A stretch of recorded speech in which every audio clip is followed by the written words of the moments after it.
Te doy la bienvenida a este nuevo módulo de capacitación. Hoy vamos a trabajar sobre la escucha, como elemento súper importante, central en todo lo que es el proceso de la comunicación. Hay un dicho que sé que circula en la empresa que es: por algo tenemos dos orejas y una boca, más escuchar, menos hablar. La comunicación está centrada en nuestra gran capacidad de escuchar lo que nos dicen, escuchar lo que pasa para, para poder comunicarnos, establecer relaciones con el otro, hacer las preguntas adecuadas.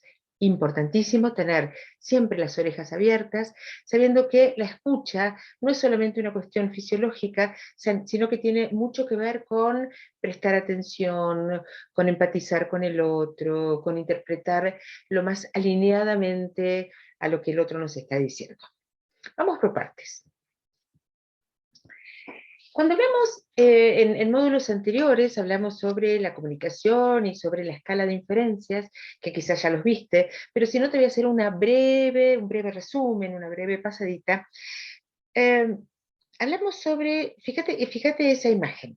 Hay dos personas conversando, comunicándose, y en la cabeza de ambas, frente a algo que quizás ambas estén observando, eh, el mismo hecho, la misma situación, la misma frase, cada una genera en sus cabezas una escala de inferencias diferentes.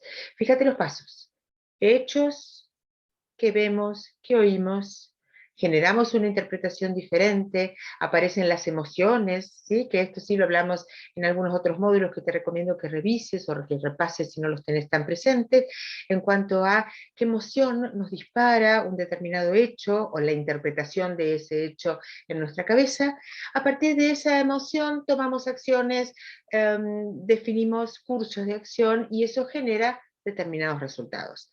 Natural, eh, hiperhumano. Lo interesante acá es identificar qué interpretación le damos a los hechos y cómo se nos dispara esta escala de inferencias en la cabeza. ¿Para qué? Para ser más eficientes, para frenar y hacer las preguntas adecuadas, para interpretar qué nos está diciendo la emoción que nos dispara determinado hecho. La escucha, así como lo que vemos, como lo que nos dicen, como lo que vemos escrito sobre un hecho que ocurre, la escucha funciona exactamente de la misma manera. Entonces, ¿cómo hacer para equilibrar, ¿no? Esta cuestión que tiene que ver con lo que escuchamos y las acciones que decidimos o las acciones que encaramos y los resultados que obtenemos? Vamos a ver algunos pasos posibles. Son 12. Los vemos de a poquito. Primero dice valorar al interlocutor como persona importante. Y lo es. Siempre la persona que accede a tener una conversación con nosotros es un interlocutor importante porque nos va a dar datos, nos va a brindar información, nos va a ampliar nuestra capacidad de observar determinada cuestión. Entonces, valorarlo y demostrarle que lo valoramos.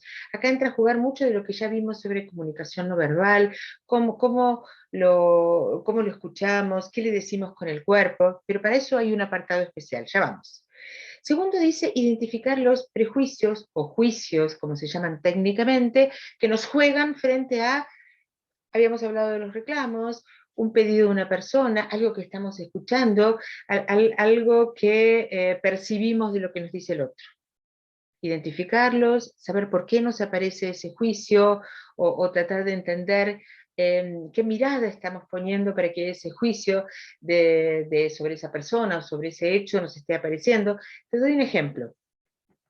Entra un cliente, ya lo vemos enojado, le vemos cara de enojado, con lo cual ya sabemos cómo nos va a hablar, qué nos va a decir, ya sabemos cómo vamos a reaccionar. Bueno, ahí aparece un juicio. Hasta que yo le pregunto a esa persona cuál es su reclamo, cuál es lo que viene a decirnos, todo lo que pensé es juicio y es escala de inferencias. El tercer punto dice ser anfitrión del interlocutor. Cuando uno es anfitrión, se abre su casa, abre su cabeza, dejarlo hablar, no estar pensando qué le voy a contestar de esto que me está diciendo. Tengo que abrir mi cabeza para permitir que toda esa información que me está brindando yo la pueda escuchar, interpretar y aprovechar en pro de la comunicación, en pro de la conversación, y te tiro un dato que vamos a ver más adelante, en pro de la relación también. El siguiente paso habla de poner atención en nuestra voz interna. Nuestra voz interna es el enanito en la oreja que siempre tenemos cuando nos comunicamos. Es natural, es raro que no lo tengamos, pero lo interesante es que podamos identificarlo, acallarlo, permitirnos escuchar. Hablamos de ser anfitrión del otro, ¿sí? O de lo que el otro nos está diciendo. Ser auténtico en la escucha, dice el punto 5. ¿Y a qué refiere esto? Exactamente a, si no entendemos, preguntar, si creemos que estamos haciendo una interpretación no adecuada de lo que la persona está diciendo, frenar, preguntar, poner sobre la mesa las preguntas correctas, ¿sí? Que también tenemos un punto un poquito más adelante. Ser empático con la otra persona nos indica el punto 6. La empatía es ponerse en el lugar del otro, entender qué emociones le juegan, entender qué le pasa a esa persona, entender desde qué lugar me está planteando esto que yo estoy escuchando, ¿sí? Hablamos de ser empático, ponerse en los zapatos del otro, no quiere decir coincidir, no quiere decir decirle que sí, quiere decir tener un dato más, una información mayor sobre desde qué lugar esa persona ahora está planteando esta situación. Punto 7. Reconocer el valor de la conversación, valorarla, apreciarla, entender que estoy creciendo en mi conversación con los demás cuando abro mi cabeza y escucho y puedo valorar lo que me dicen, lo que escucho, lo que interpreto, ¿no? Ponerlo sobre la mesa y darle valor a todo eso. El punto 8 dice escuchar para entender y no para contestar. Claramente, con el enano en la oreja, con el juicio en la cabeza, escuchar para entender lo que el otro está intentando, que ya sabemos que no es fácil, transmitirme. Saber que yo voy a recibir un mensaje de la otra persona, voy a percibir ese mensaje en mi cabeza, ¿sí? Escuchar para entender es esperar a que el otro termine, no interrumpirlo, y cuando termina, hacerle, punto 9, todas las preguntas necesarias para ampliar la información. Y ahí habla de preguntas abiertas, preguntas que inviten al otro a contestar, ¿sí? No preguntas de sí o no. A ver si entendí, ¿es cierto tal cosa? No. Contame un ejemplo, dame la posibilidad de comprenderlo desde este lugar. Te doy un ejemplo a ver si lo que yo interpreto de tu mensaje es lo adecuado. ¿Sí? Usar algunas herramientas visuales o de apoyo para lo que estoy tratando de poner en sintonía. Los 3 últimos. Recordar la comunicación no verbal al escuchar. Seguramente ya pasaste por el módulo en que hablamos de comunicación verbal y no verbal. La nubecita, 7%. El resto, 93%. La forma en que miro, la forma en que pongo las manos, cómo nos paramos, si vos estás parado y yo sentado o al revés, la apertura, toda la rigidez o la flexibilidad de mi rol en la comunicación. Todo lo que tiene que ver con comunicación no verbal. La forma en que hablo, la rapidez, el volumen, el tipo de léxico que elijo, ¿sí? Hacen a ese 93% que es tan fuerte que a veces no nos deja escuchar lo que con palabras estamos diciendo. 11, tomar nota y chequear la comprensión. Tomar nota, registrar, chequearlo, todos los procesos que se llaman de retroalimentación o feedback, una palabra en inglés que la usamos a veces, pero el concepto es retroalimentación. Te digo, a ver, te pregunto, repregunto. Hay un montón de técnicas súper interesantes para trabajar esto. Sobre todo con los vendedores, sobre todo con la gente que trabaja en equipo, sobre todo con los líderes, sobre todo con quienes tienen un líder y forman parte de un equipo.